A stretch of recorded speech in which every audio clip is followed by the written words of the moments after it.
tukiwa na National Chairman wa DAP ndugu yetu David Mchele, tukiwa na Deputy Party Leader wetu wa DAP Ayub Savula, na tukiwa na Secretary General wa DAP Mheshimiwa David Eseli. Leo watu wa Bungoma mumetunukia heshima kubwa sana kuja hapa kupokea gavana wetu wa kwanza wa chama cha DAP,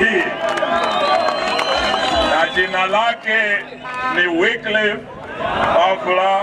Wangamati.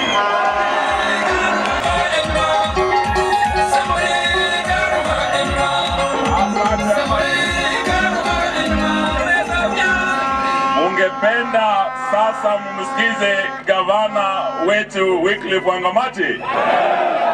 Nikisema Wangamati nataka nisikie tano tena. Wangamati! Wangamati! Wangamati! Your Excellency, karibu.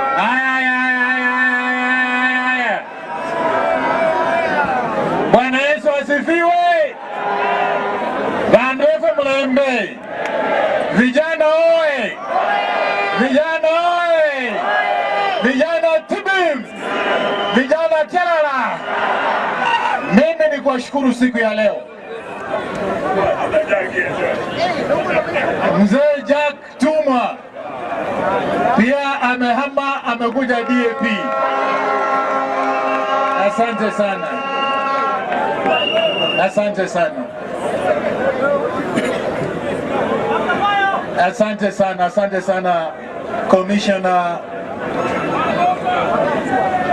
Hello. Kwanza mimi ni kuwashukuru tu kwa sababu siku ya leo mmekuja kwa wingi sana. Mwijene ndebanu na bosi. Na msimile kuwashukuru mmekuja hapa kwa wingi, na pia kushukuru marafiki zetu. Waheshimiwa governors, Mheshimiwa Oparanya, Mheshimiwa Ojamo, Mheshimiwa Otichilo na wabunge wote kwa kukubali kuja tuwe nao siku ya leo. Na tukakubaliana zizi zote 30 governors katika Kenya hii, tukasema zizi zote tunaenda kuunga Mheshimiwa Raila Amolo Odinga. Na tulikubaliana kwa sababu kama tuna mtu mwenye aleta ukatuzi katika Kenya hii ni mtu anaita Raila Amolo Odinga. Kama tuna mtu atatunza ukatuzi devolution Kenya hii ni Raila Amolo Odinga. Tunakubaliana hapa Bungoma